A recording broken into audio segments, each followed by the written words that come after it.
Araw ng Kasarinlan, ika-12 ng Hunyo, okasyon na mahalaga para sa bawat Pilipino. Sa nagdaang 128 taon, inaalala natin ang pagpapahayag ng kalayaan ng Pilipinas mula sa mga Espanyol, higit sa paglaya mula sa banyagang kapangyarihan, ipinapaalala sa atin ang pagbuo ng pagkakakilanlan at katauhang nagpapakilala sa ating pagka-Pilipino. Pero ano ba ang mga bagay na maipagmamalaki natin sa pagiging Pilipino? Pakinggan natin ang isasagot ng kabataan tungkol sa mga katangiang Pinoy at sariling atin sa espesyal na kabanata ng PNA Talks. Big Ideas, Real Conversations.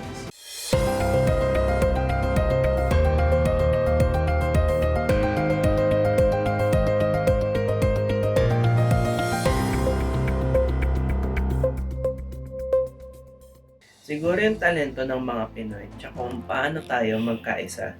Nakaka-proud kasi ang daming sikat na Pilipino na yan sa sports, music, o sa kahit sa gaming. At tuwing may laban sila, ramdam mo na talagang support ng lahat ng Mapa TV o magpa-trend man sa social media. So at kung sumusuport ang buong bansa, kahit hindi naman natin kilala personal, parang pamilya pa rin ang turingan natin, kaya ramdam mo na walang iwanan.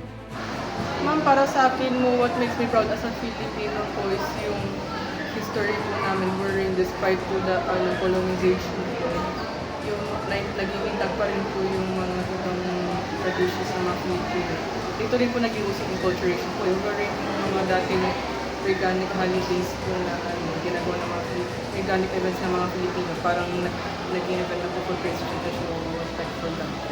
Para sa akin, pinakapaborito ko talaga yung pagiging friendly natin mga Pilipino. Like kahit tao pa lang o hindi mo kakilala yung tao, ang daling makipagkaibigan at lagi nakangiti mga tao sa paligid mo. Kaisa pa, sobrang sarap din ng mga pagkain natin dito, lalo na tuwing may piyesta o handaan ng pamilya. Proud ako to be a Filipino kasi tayo lang yung may natatanging spirit ng undying will. Parang hindi tayo sumusuko, hindi tayo madaling sumusuko sa parang laban lang na nagiging proud ako maging Pilipino is dahil sa ating unique na kultura, no? Yun nga, pagdating mo sa Highlands, may mga tribo doon na may kanya-kanyang sayaw, kanya-kanyang paniniwala. At pagdating mo naman sa Lowlands, may kanya-kanya din silang festival ng mga bongga. Grabe, no? Pero ang kulay dito sa Pilipinas, sobrang kulay. What makes me proud as a Filipino is of course being resilient. When times are tough, kapag napapagdaanan natin ng isang unos, tayo ay nakangiti palagi, di ba?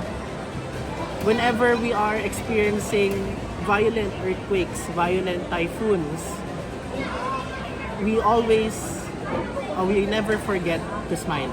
We are a people defined by an unbreakable spirit.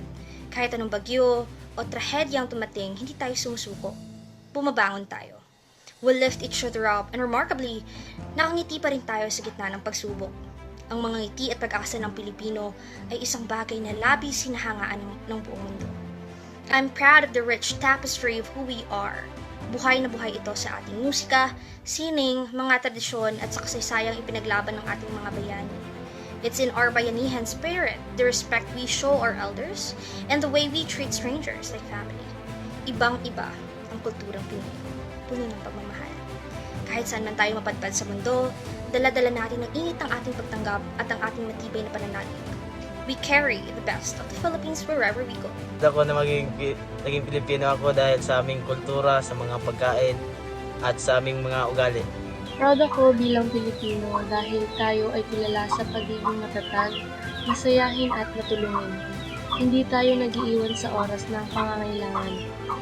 Ipinagmamalaki ko rin ang ating likas na ganda, ang ating mga talento, at ang ating mga kabutihang loob o kagandahang loob na likas sa bawat Pilipino.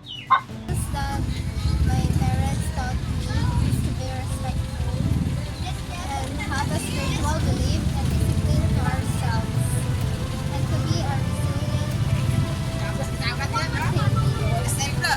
Ako ng mga magulang ko bilang Pilipino, as mga respectful, matatag, at kung ano kung tumulong sa mga kapwa natin,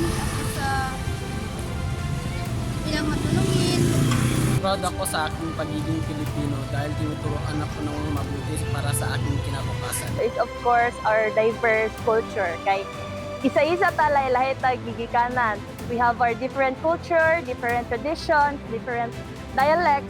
And for me, it is one thing to be proud of kay Filipino lang ata ang nailahi-lahi nga culture, and that's one thing that we should be proud of. Proud to be Filipino because of our resilience, strong family values, and ability to stay positive and help one another even during difficult times. Filipino, I'm proudest of our culture. Though many centuries have passed, our food, clothing, and traditions still remain an integral part of our cultural identity and who we are as Filipinos. Malinaw na maraming maipagmamalaki sa pagka-Pilipino bilang lahi at sambayanan, bagay na patuloy nating iingatan at isasabuhay. Ang mga ito ay magiging bahagi ng ipinaglalaban natin sa patuloy na pagkamit ng kasarinlan para sa mga susunod na henerasyon.